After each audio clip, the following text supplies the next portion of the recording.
नमस्कार दोस्तों, स्वागत है आपका आपके अपने यूट्यूब चैनल स्टॉक ट्रेडिंग मंत्रा पर। आज का हमारा टॉपिक ऑफ डिस्कशन है कैंडलस्टिक पैटर्न्स। तो कैंडलस्टिक पैटर्न्स में हम पहले समझेंगे कि कैंडलस्टिक की फॉर्मेशन कैसे होती है, उसकी एनाटॉमी क्या है, उसके पीछे की साइकोलॉजी क्या है, और कितनी तरह के कैंडलस्टिक पैटर्न्स होते हैं और उनको हम चार्ट पे कैसे आइडेंटिफाई करेंगे, और उसमें हमारी ट्रेड की एंट्री एग्जिट्स किस तरह की रहेंगी। तो जैसे आप लेफ्ट में देख रहे हैं, एक ये ग्रीन कलर की कैंडल है और ये राइट में आपको रेड कलर की कैंडल नज़र आ रही है। जो ग्रीन कलर की कैंडल है इसको हम बुलिश कैंडल भी कहते हैं, और राइट कलर की जो कैंडल है, राइट साइड में जो कैंडल है, वो उसको बेरिश कैंडल भी कहते हैं।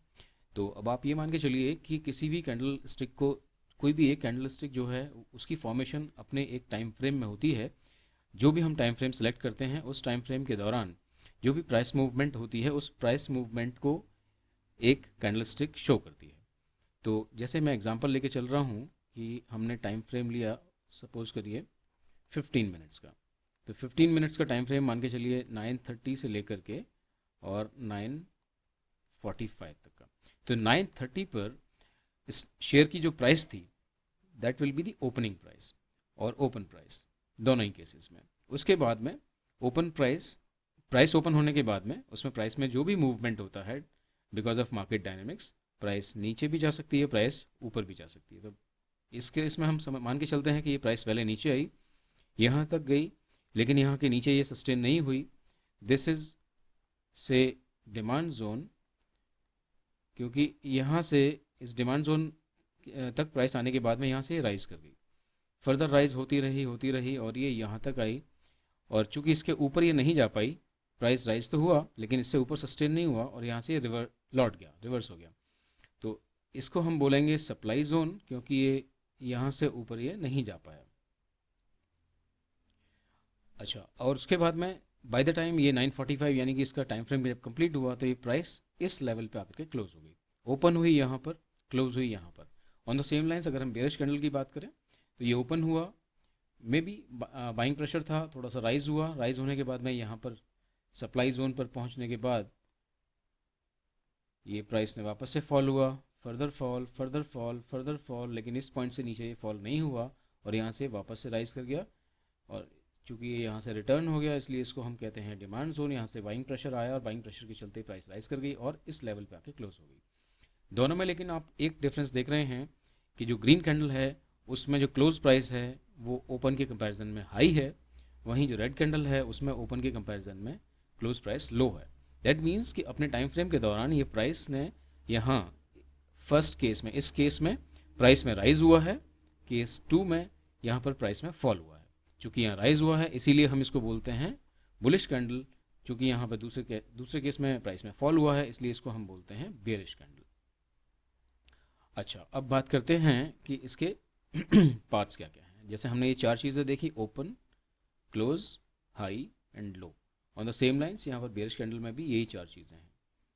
तो जो ओपन और क्लोज के बीच का जो पोर्शन है इसको हम कहते हैं बॉडी, या रियल बॉडी के नाम से भी इसको बोलते हैं। अच्छा, ऊपर और नीचे आप देख रहे हैं, ओपन प्राइस से ऊपर वाला जो पोर्शन है ये यहाँ पर ये, एंड लोअर साइड में भी ये। चूंकि इसकी पूरी की शेप जो है वो कैंडल जैसी नज़र आती है इसलिए इनको हम बोलते हैं, ऊपर और नीचे जो है इनको बोलते हैं हम शेडो या विक। तो जो नीचे है इसको बोल देंगे हम लोअर विक या लोअर शेडो। ये हो गई आपकी अपर विक या अपर शेडो। अगर हम केवल विक के नाम से अगर बोलेंगे तो वो अपर पोर्शन ये कहलाएगा और नीचे वाले को हम बोलेंगे फिर टेल। तो ये हो गई टेल नीचे और ऊपर हो गई आपका विक। तो ये हो गई इसकी कैंडलस्टिक की एनाटॉमी। आइए देखते हैं कि कैंडलस्टिक पैटर्न्स होते कितनी तरह के हैं। कैंडलस्टिक पैटर्न्स होते हैं दो तरह के, एक बोले जाते हैं कंटिन्यूएशन पैटर्न, दूसरे बोले जाते हैं रिवर्सल पैटर्न्स। जो इंपॉर्टेंस ज़्यादा रखते हैं वो हैं रिवर्सल पैटर्न्स। रीज़न क्या है? कंटिन्यूएशन पैटर्न में क्या है कि जैसे मान के चलिए ये ग्राफ चल रहा है, कोई भी चार्ट चल रहा है इस तरह से, तो इसमें अगर आप मान के चलिए कि इस समय आप देख रहे हैं यहाँ पर, तो यहाँ से ट्रेंड कंटिन्यू करेगा या नहीं करेगा, मीन्स ये जो कंप्लीट रैली है, ये जो कंप्लीट रैली है इस रैली के आप बीच में कहीं हैं। लेकिन अगर वहीं रिवर्सल पैटर्न की बात करें, सपोज करिए कि ये चार्ट इस तरह से ऊपर जाता जा रहा है और ये यहाँ से जाने के बाद में अगर इसका रिवर्सल आने की संभावना है इस तरह से, तो आप यहाँ पर कहीं पर एंट्री लेंगे और अगर ये यहाँ तक जाने के बाद में सपोज करिए वापस से ऊपर टर्न करता है तो आपके पास अच्छा खासा मार्जिन होता है जिसको आप ट्रेड कर सकते हैं, अच्छी खासी रेंज होती है जिसको आप ट्रेड कर सकते हैं। वहीं कंटिन्यूएशन के केस में क्या है कि आप पार्ट ऑफ द रैली को ऑलरेडी मिस कर चुके हैं और अब जहाँ से आगे आप देखेंगे वो आपको केवल पार्शियली मिलेगा, तो उसमें आपको जो रिस्क टू रिवॉर्ड रेशो है वो आपकी desired risk to reward ratio में भी आप ना भी ले पाएँ। इसलिए हमारे लिए प्रेफरेबल जो रहते हैं किसी भी ट्रेडर के लिए वो रिवर्सल पैटर्न्स रहते हैं। अब बात है इसमें bullish reversal and bearish reversal. तो अगर अगर चार्ट डाउन ट्रेंड में था इस तरह से और यहाँ पर कोई फॉर्मेशन होती है, यहाँ पर कोई पैटर्न फॉर्म होता है और आपको लगता है कि यहाँ से ये रिवर्स हो सकता है प्राइस, तो इसको बोलेंगे हम बुलिश रिवर्सल पैटर्न। वहीं अपोजिट साइड में, वहीं उसके अपोजिट ये दूसरा है और ये यहाँ आने के बाद में आपको लगता है कि यहाँ कोई पैटर्न फॉर्म हुआ है जहाँ से प्राइस फर्दर फॉल कर सकती है, तो इसको बोलेंगे हम बियरिश रिवर्सल पैटर्न। दोस्तों बड़ी इंपॉर्टेंस रखती हैं दोनों ही चीज़ें, bullish and bearish reversal patterns. Reason क्या है, यहाँ से अगर आप ट्रेड में एंट्री लेते हैं तो यहाँ से लेकर के नेक्स्ट सपोर्ट रेजिस्टेंस तक आप अपना टारगेट सेट कर सकते हैं, फिर उससे अगले रेजिस्टेंस पे या सपोर्ट पे आप उससे नेक्स्ट टारगेट सेट कर सकते हैं। इस तरह से आप मैक्सिमम पार्ट ऑफ रैली को एंजॉय कर सकते हैं और पैसे कमा सकते हैं। आइए देखते हैं बुलिश रिवर्सल पैटर्न्स कौन कौन से हैं। बुलिश रिवर्सल पैटर्न्स में मैं क्विकली एक बार सबके नाम एक बार बोल देता हूँ। This is hammer, inverted hammer, dragon fly doji, bullish marubozu, piercing pattern, bullish engulfing, bullish हरामी, tweezer bottom, morning star and bullish on नेक। सभी के सभी पैटर्न्स जो हैं करीब करीब साइकोलॉजी वाइज अगर हम देखें तो एक ही बात कहते हैं कि प्राइस यहाँ से यहाँ डाउन साइड में डाउनफॉल में थी और यहाँ से रिवर्स हो जाएगी। किसी भी पैटर्न को उठा करके देखेंगे साइकोलॉजी वाइज इसी तरह से आपको वो चीज़ कंफर्म हो जाएगी। मैं एक एक करके डिस्कशन करता चलता हूँ। आपको सिंगल कैंडलस्टिक पैटर्न की बजाय पहले मैं डबल कैंडलस्टिक पैटर्न पे थोड़ा सा बात करना चाहूँगा आपसे। जैसे हम पियर्सिंग पैटर्न की बात करते हैं, पियर्सिंग पैटर्न में क्या है कि हम इस रेड कैंडल से ये चीज़ आसानी से समझ सकते हैं कि प्राइस ऑलरेडी डाउन ट्रेंड में था, लेकिन इस पॉइंट से जब ये कैंडलस्टिक फॉर्मेशन स्टार्ट हुआ, इसका सेकंड पियर्सिंग पैटर्न का दूसरा कैंडल जब फॉर्मेशन स्टार्ट हुआ, तो यहाँ से शुरू होने के बाद में कंटिन्यूसली इस डिमांड जोन से प्राइस राइज मूवमेंट में है और इसके क्लोज होने तक ये ऑलरेडी प्रीवियस कैंडल का 50% प्राइस को क्रॉस कर चुका है। अगर यही इसी टाइम फ्रेम के अंदर अगर ये कंप्लीट हो जाता है ये और ये क्लोज होता जा करके इसके प्रीवियस कैंडल के ओपन के ऊपर, तो it would have become a bullish engulfing. दोनों में ही साइकोलॉजी में केवल इतना फर्क है कि पियर्सिंग पैटर्न में क्लोजिंग यहाँ हो गई और अगर पियर्सिंग पैटर्न ना बन करके अगर इसमें प्राइस का पुश और ज़्यादा होता, मोमेंटम और ज़्यादा होता, तो the same pattern would have become bullish engulfing. यही चीज़ आप यहाँ बुलिश हरामी में भी देख सकते हैं कि प्राइस जहाँ से ओपन होती है से लेकर के कंटिन्यूसली राइज मूवमेंट में है और ये एक तरह से इनसाइड बार बन जाती है पिछली वाली कैंडल के अंदर, लेकिन ग्रीन कैंडल है, मारूबोजू शेप है। मारूबोजू का मतलब होता है कि इसकी कोई भी विक नहीं है, जहाँ से प्राइस ओपन हुआ से लेकर के क्लोज होने तक बीच में उसने पलट करके देखा ही नहीं। तो ये स्ट्रेंथ दिखाती है इस चीज़ की कि बायर्स स्ट्रेंथ में है। जो पहले प्राइस फॉल में थी या डाउन ट्रेंड में थी बिकॉज ऑफ सेलर्स प्रेजेंस, अब वो सेलर्स की जो प्रेजेंस है वो वीक हो गई है और अब बायर्स पोजीशन में आ रहे हैं और यहाँ से प्राइस रिवर्सल ले सकती है और आगे हम अप ट्रेंड एक्सपेक्ट कर सकते हैं। इसी तरह से ट्वीजर बॉटम में अगर आप देखेंगे ये डाउनफॉल में आ रहा है, लेकिन जहाँ पर ये कैंडल क्लोज हुई है एग्जैक्टली वहीं से अगली कैंडल ओपन होती है और उसने पीछे मुड़कर देखा ही नहीं, उसके बाद में सीधी क्लोज होती है अपसाइड में जाकर के। स्लाइट विक है बट ये विक बॉडी के कंपैरिजन में बहुत छोटी है, it hardly has any significance, लेकिन ये अच्छा खासा सिग्नल दे रही है कि यहाँ से प्राइस रिवर्सल हो सकता है और आप अपनी ट्रेड एंट्री इस हाई के ब्रीच होने पर कर सकते हैं।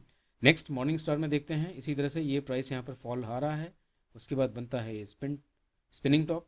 स्पिनिंग टॉप आपको इंडिसिजन देता है, it is like indecisive candle.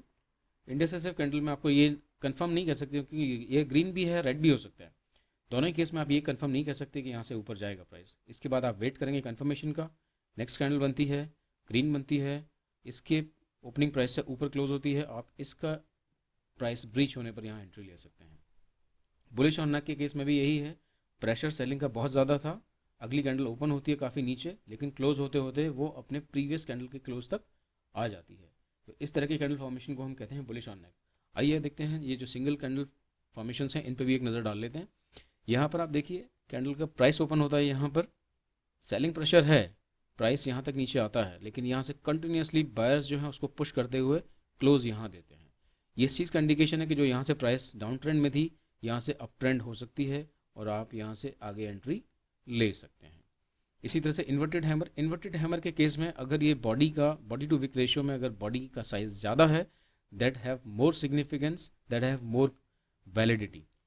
यहाँ पर प्राइस ओपन होता है इस जगह और ओपन होने के बाद में बायर्स इसको ऊपर पुश कर देते हैं, लेकिन यहाँ से सेलर्स इसको वापस से पुश करते हुए लाते हैं और क्लोज होती है ये कैंडल यहाँ पे। इट मीन्स बायर्स की प्रेजेंस थी और प्राइस को नीचे जाने ही नहीं दिया, यहाँ से ये पुश करते हुए ऊपर ले गए। सेलर्स ने कोशिश की, लेकिन वो कोशिश करने के बावजूद भी ओपनिंग प्राइस तक भी नहीं पहुँच पाए और ये यहीं पर क्लोज हो गई उससे पहले ही। तो ये जितनी ऊपर क्लोज होगी उतनी ही इसकी स्ट्रेंथ या वैलिडिटी बायर्स की ज़्यादा स्ट्रांग प्रूव होती है। इससे अगली देखते हैं ड्रैगन फ्लाई डोजी में प्राइस यहाँ ओपन होता है और ऑलमोस्ट वहीं पर आकर के क्लोज हो जाता है। कलर कोई मैटर नहीं करता, यहाँ ग्रीन है रेड है कोई फ़र्क नहीं पड़ता, क्योंकि ओपनिंग और क्लोजिंग प्राइस के बीच में हार्डली कोई डिफरेंस है। अब यहाँ से प्राइस ओपन होता है, सेलर्स ने पूरा प्रेशर लगाया, यहाँ तक गया, लेकिन यहाँ से जब रिवर्स हुआ तो ये पूरे के पूरे ओपनिंग प्राइस तक वापस आ गया। तो ये दिखाता है कि यहाँ पर बायर्स स्ट्रेंथ में है और यहाँ से प्राइस आगे जा सकती है जो अब तक फॉल हो रही थी। On the same lines bullish मारुबोजू जो है वो तो बहुत ही स्ट्रॉन्ग सिग्नल देता है, क्योंकि बुलिश मारुबोजू में आप अगर देखें तो जहाँ से प्राइस ओपन होती है that is the low point और जहाँ क्लोज होती है that is the high point. इसका मतलब जब से प्राइस ओपन हुआ अपने टाइम फ्रेम में वो नीचे की तरफ आया ही नहीं और कंटिन्यूसली राइज होता हुआ गया। It shows the strength of buyers. तो बायर्स की स्ट्रेंथ ये यहाँ पर प्रूव होती है और इसीलिए नेक्स्ट कैंडल बनने पर आप उस ट्रेड में एंट्री ले सकते हैं। So this is how the bullish reversal patterns are identified and can be traded. आइए दोस्तों एक क्विकली नज़र डाल लेते हैं बेरिश रिवर्सल पैटर्न्स पे भी। बेरिश रिवर्सल पैटर्न्स जो हैं वो भी मोस्टली जिस तरह से हम बुलिश रिवर्सल पैटर्न्स देख रहे थे करीब करीब वैसे ही होते हैं और इनको ट्रेड करने का तरीका जस्ट उसके अपोजिट है। यहाँ पर हम चढ़ते हुए ट्रेंड के यहाँ टॉप पर इनको कहीं सर्च करेंगे और अगर यहाँ पर हमें कोई भी बेरिश रिवर्सल पैटर्न मिल जाता है तो हम यहाँ से एक्सपेक्ट कर सकते हैं कि प्राइस फॉल करेगा, हम यहाँ कहीं पर अपनी ट्रेड में एंट्री लेंगे और जो भी इसका नेक्स्ट सपोर्ट हमें मिलता है से S1 से S2 अकॉर्डिंगली हम अपने टारगेट्स यहाँ पर प्रॉफिट टारगेट्स अपने सेट करेंगे, टारगेट 1 टारगेट 2 अकॉर्डिंगली। तो देखते हैं कि ये किस तरह से यहाँ पर इनकी साइकोलॉजी समझने की कोशिश करते हैं कि ये कैंडल्स, मैं आपको पहले ग्रॉसली अगेन जैसे बुलिश का मैं बता रहा था उसी तरह से मैं आपको बेरिश का भी एक ग्रॉसली आपको मैं आइडिया दे देता हूँ कि किस तरह से इसमें साइकोलॉजी काम करती है। Again we'll start with the double candlestick patterns. यहाँ पर आप देख रहे हैं कि ये ग्रीन कैंडल जो है ये दिखाती है कि प्राइस अप ट्रेंड में है, बायर्स स्ट्रेंथ में है, लेकिन जहाँ जैसे ही ये नेक्स्ट कैंडल खुलती है यहाँ पर है, प्राइस ओपन प्राइस इसका यहाँ पर है, लेकिन क्लोज होता है यहाँ पर, सेलिंग प्रेशर अच्छा खासा है और अगर इसमें विक है भी या नहीं भी हार्डली मैटर्स, क्योंकि यहाँ पर स्ट्रेंथ अच्छी खासी दिख रही है, इसने ओपन इक्वल टू हाई दिया है यहाँ पर। तो अच्छा जहाँ पर इसकी क्लोजिंग है, this closing is beyond 50% of the previous candle body. तो ये यहाँ पर अच्छी खासी स्ट्रेंथ को रिप्रेजेंट करता है और इसमें इस चीज़ में एक्सपेक्ट किया जा सकता है इस तरह की फॉर्मेशन के बाद में कि यहाँ से प्राइस रिवर्स हो जाए, फॉलिंग ट्रेंड में आ जाए। इसी तरह से बेरिश एनगल्फिंग, अगेन अगर ये कैंडल कंप्लीटली इस तरह से बन जाता और इसका जो प्राइस है ये क्लोज यहाँ होता तो पिछली वाली कैंडल को कंप्लीटली एनगल्फ कर जाता और इसको हम इस पैटर्न को हम बोलते हैं बेरिश एनगल्फिंग। अगर आप साइकोलॉजी वाइज देखें तो लगभग सेम साइकोलॉजी है, बल्कि बेरिश एनगल्फिंग में आप ये समझ सकते हैं कि जो स्ट्रेंथ ऑफ सेलर्स है वो बहुत ज़्यादा है relative to dark cloud cover, means इसकी वैलिडिटी DCC से ज़्यादा है, डार्क क्लाउड कवर से ज़्यादा है। इसी तरह से बेरिश हरामी की अगर हम बात करें तो बेरिश हरामी में भी प्राइस यहाँ पर ऊपर अप ट्रेंड में था, लेकिन यहाँ से प्राइस ओपन होता है अगली कैंडल में और ये कंटिन्यूसली नीचे की तरफ चलता जाता है। लेकिन इसमें इसको बेरिश हरामी क्यों कहते हैं, क्योंकि इसकी जो शेप है वो शेप एक प्रेग्नेंट लेडी जैसी है। हरामी का जो जापानीज़ वर्ड है ये, इसका मीनिंग होता है प्रेग्नेंट, तो चूँकि इसकी शेप जो है वो वैसी है इसलिए इसको बेरिश हरामी बोला जाता है। और यहाँ पर अगर आप इसकी साइकोलॉजी की बात करें तो यहाँ पर आप देख सकते हैं कि इस ग्रीन कैंडल में आप देख रहे हैं कि प्राइस कंटिन्यूसली राइज कर रहा था, लेकिन अगली कैंडल जैसी ओपन होती है, ओपन से लेकर कंटिन्यूसली वो नीचे प्राइस जाता जाता है, और लेकिन इसका ओपन और क्लोज दोनों ही प्रीवियस कैंडल के अंदर फॉल करता है, इसीलिए इसको बेरिश हरामी बोला जाता है। अगर ये इसके बियॉन्ड निकल जाता है देन अलग अलग तरह की फॉर्मेशंस होती हैं। ट्वीज़र टॉप में अगर हम देखें, ट्वीज़र टॉप में ये ग्रीन है, ये बायर्स की स्ट्रेंथ दिखा रहा है, लेकिन जैसे ही ये यहाँ पर कैंडल ग्रीन क्लोज होती है, रेड ओपन होती है, यहाँ से ओपन से लेकर के क्लोज तक ये कंटिन्यूसली, इसने इसके ऊपर विक भी नहीं है, तो यहाँ पर विक भी नहीं है, तो यहाँ से कंटिन्यूसली फॉल होते होते और ये ऑलमोस्ट अपने प्रीवियस ओपनिंग के पास ही ये यहाँ पर ये क्लोज देता है। तो ये स्ट्रेंथ दिखाता है सेलर्स की, यानी कि ये यहाँ पर सप्लाई जोन है, मान सकते हैं कि अपने सप्लाई जोन टॉप तक पहुँच चुका है और यहाँ से प्राइस आगे फॉल कर सकता है। On the same lines evening star को अगर हम देखें, इवनिंग स्टार यहाँ से ये प्राइस राइज कर रहा था, यहाँ पर ये स्लाइट राइज हुआ तो है, लेकिन इसमें स्ट्रेंथ नहीं है। This it shows the weakness of buyers. अब यहाँ पर वीकनेस के साथ साथ चूँकि यहाँ पर दोनों के बीच में टग ऑफ वार चला है, and this it shows the indecision. Indecision का मतलब ये है कि यहाँ से अभी आप सस्पेक्ट करेंगे कि ये ऊपर जा भी सकता है, means the price can continue और कैन टर्न डाउन साइड। लेकिन जैसे अगली कैंडल ओपन होती है, आप अगली कैंडल में देखते हैं प्राइस कंटिन्यूसली फॉल करता है और यहाँ जाकर के क्लोज होता है। तो ये शो करता है कि यहाँ पर सेलर्स अच्छी खासी प्रेजेंस में है, स्ट्रेंथ में है, और इससे आगे हम प्राइस को का फॉल एक्सपेक्ट कर सकते हैं। Same on the same lines bearish on neck, price बढ़ती है यहाँ पर, बायर्स स्ट्रेंथ में है, और उसी स्ट्रेंथ के चलते प्राइस काफ़ी ऊपर ओपन होती है, लेकिन इस पॉइंट से जो प्रेशर आया है सेलिंग का इतना ज़्यादा है कि प्राइस कंटिन्यूसली फॉल होते होते अपने प्रीवियस क्लोज के पास ही क्लोज होती है, और दोनों की अगर सेम क्लोजिंग प्राइस होती है, इस तरह की फॉर्मेशन को हम बोलते हैं बेरिश ऑन नेक। आइए एक बार क्विकली हम सिंगल कैंडलस्टिक पैटर्न्स को भी देख लेते हैं। बेरिश मारुबुजू में आप देखते हैं कि जहाँ से प्राइस ओपन हुआ है इसे लेकर के क्लोज होने तक बीच में कहीं तक उसने पीछे मुड़कर नहीं देखा। Open is equal to high and close is equal to low, means एक बार जब प्राइस यहाँ से फॉल होना शुरू हुआ तो वो जब तक उसने अपना लो नहीं लगा दिया तब तक वो उसने पीछे मुड़ के नहीं देखा, वो उसमें कोई रिवर्सल नहीं था। और अगर हम देखें कि अगर ये ट्रेंड पहले इस तरह से चल रहा था तो डेफिनेटली आगे हम एक्सपेक्ट कर सकते हैं कि प्राइस फॉल होगा, प्राइस में रिवर्सल आ सकता है, ट्रेंड में रिवर्सल आ सकता है। ग्रेवस्टोन डोजी भी करीब करीब ऐसी ही स्टोरी सुनाता है।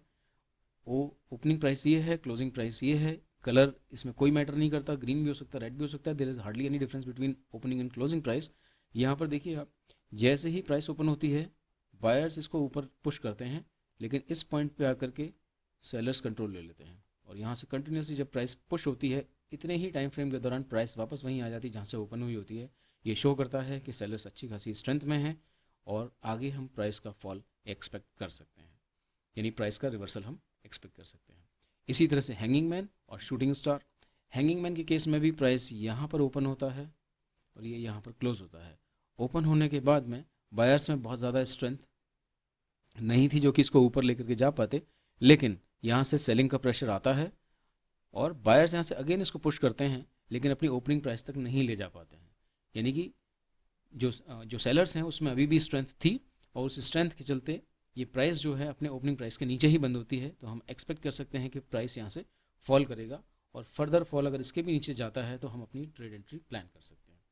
एंड द लास्ट वन है शूटिंग स्टार। शूटिंग स्टार के केस में अगेन ये यहाँ से प्राइस ओपन होता है, बायर्स इसको पुश करते हुए यहाँ तक लेके जाते हैं, लेकिन यहाँ से सेलर्स ने ये this is the supply zone, तो यहाँ से सेलर्स का प्रेशर आता है, सेलिंग प्रेशर आता है, और सेलिंग प्रेशर के चलते ये प्राइस वापस से नीचे आती है और अपनी ओपनिंग प्राइस के भी नीचे जाकर के क्लोज होती है। ये जो है ये अच्छी खासी स्ट्रेंथ शो करता है कि यहाँ से प्राइस आगे फॉल कर सकता है। तो दोस्तों इस तरह से ये bearish and bullish reversal patterns हमने देखे समझे, और ये यहाँ पर मैंने आपको छोटी सी ब्रीफ दी है कि किस तरह के ये पैटर्न्स हैं। इन्हीं पैटर्न्स के ऊपर डिटेल्ड वीडियोस हमारी प्लेलिस्ट में आपको मिल जाएंगे, और इसके लिंक उनके लिंक्स जो हैं वो मैं डिस्क्रिप्शन में डाल दूंगा इसके, तो वहाँ से आप इनके डिटेल भी देख सकते हैं। नॉट ओनली द डिटेल्स, उसमें आप इसकी साइकोलॉजी के साथ साथ इनकी चार्ट पे प्रेजेंस और उसमें ट्रेड एंट्री कैसे लेंगे, कहाँ पर क्या आपकी एंट्री प्राइस रहेगी, क्या आपका स्टॉप लॉस रहेगा, क्या हाँ आपके टारगेट्स रहेंगे, इन सभी चीज़ों का डिस्कशन वहाँ है। तो इसके डिटेल और इससे रिलेटेड किस तरह से ट्रेड एंट्री एंड एग्जिट्स बनेंगे, कहाँ पर टारगेट सेट होंगे, किस तरह से हम अपना कितना रिस्क रिवॉर्ड रेशो रखेंगे, इन सब चीज़ों को देखने के लिए आप उन सभी वीडियोस को देखना बिल्कुल मत भूलिएगा। और हमारी ये कोशिश इसी तरह से जारी रहेगी कि आपको हम अच्छे अच्छे वीडियोस ला करके देते रहें और आप इस मार्केट से ज़्यादा प्रॉफिट कमा करके जाएं। आशा है दोस्तों आपको हमारा ये प्रयास पसंद आया होगा, तो वीडियो को लाइक करना मत भूलिएगा। यदि आपने अभी तक चैनल सब्सक्राइब नहीं किया है तो अभी इस चैनल को सब्सक्राइब कर दीजिए और हाँ, बेल आइकन ज़रूर क्लिक कीजिए, जिससे कि आपको आने वाली सभी वीडियोज़ की नोटिफिकेशन सबसे पहले मिल सके। Thank you for watching.